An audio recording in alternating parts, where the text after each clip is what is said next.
For our next question, how can DPS retain and recruit the best teachers in our region? I'll start by telling you that I think what you have to do is create a culture that people thrive in. And as an organization, that comes from governance, that comes from superintendent leadership, that comes from second level leadership, all the way down. There has to be a culture of support. There has to be a culture of excellence. We have to expect staff to perform at high levels. Throughout our community, there has to be an expectation.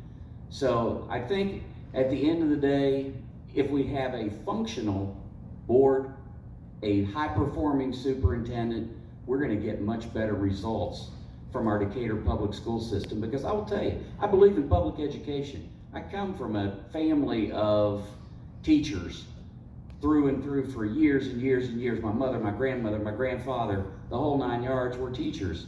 So I understand this. And it's gonna take, we didn't get in this overnight. It's easy to sit and say we're gonna have a silver bullet here that's gonna solve the problem. That's not gonna happen. It took us years to get where we are. It's gonna take hard work and steady leadership to get us out of this. I think the main thing that we have to do to keep teachers is the big issue of safety. The teachers have to feel like they're safe in their classrooms, to make their children safe, to be able to feel comfortable to teach the children at the highest capacity. We also need to have more teachers in classrooms. For, like, if you have a teacher that has 6 children that are struggling and everybody else is doing great, we need to have teachers that can come in and help those 6 children so that they can still continue to thrive, and the teacher doesn't have to stop teaching the rest of the class to help them pick up the pace and get to where they need to be. I think that if the teachers felt safe and the teachers felt like the community was behind them, as well as the school board and the superintendent, they would stay in Decatur. They would, and our schools would flourish because our students would have a better education, because the teachers would be able to teach and not have to worry about discipline or holding a child back because other children aren't as far as they are to help that child stay up with the rest of the class. As a former union president and union steward, I can say one of the greatest attractions that will help keep teachers here are better wages that are on par with other districts of similar composition. Paying teachers more and paying them what they're worth will make a huge difference. Something else that would make a huge difference was the fact that we had a lot of CARES money, and we could have given teachers better incentive. We could have hired more staff. One thing that also helped with keeping more teachers here is making sure that there are more people in the classroom. By people, what do I mean? That we get more teachers, assistants, and other staff that can help manage the behaviors and all of the other things that distract from the educational learning time.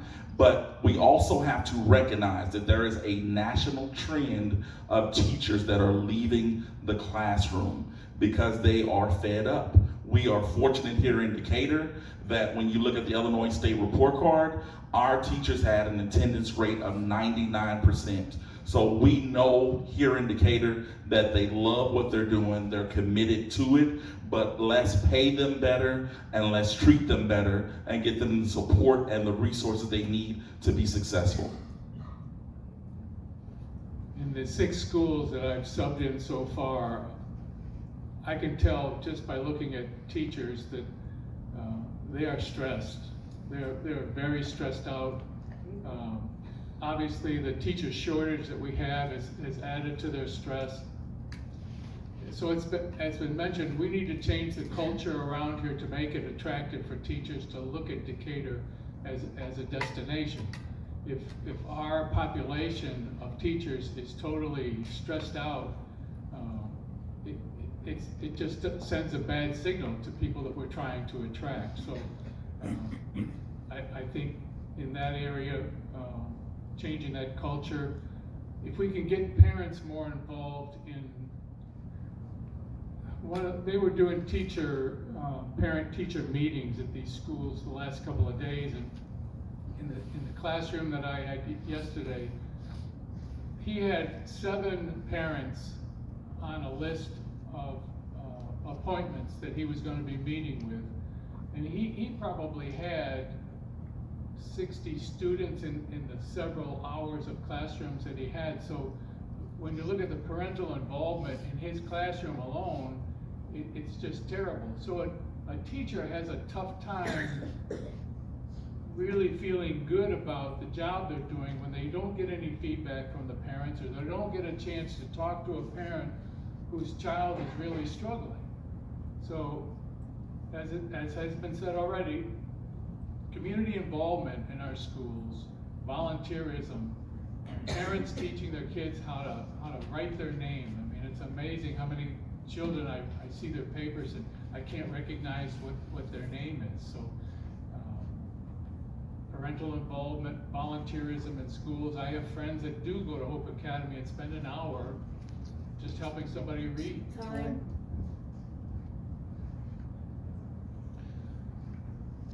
First and foremost, we need to understand the scope of the problem. One of the things that I've consistently heard is that, and maybe this is wrong, but that I've consistently heard is that the board is not getting exit interview anonymized data.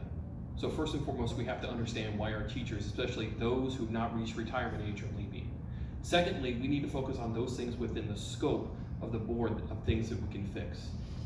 If that's pay, if that's time off, if that is administrator issues, if there's anything that we can do to fix it, that is in our purview to fix it, we should fix it. Now, the second thing that we need to do, and one of the things that Decatur has not really been great at, is growing our own leadership.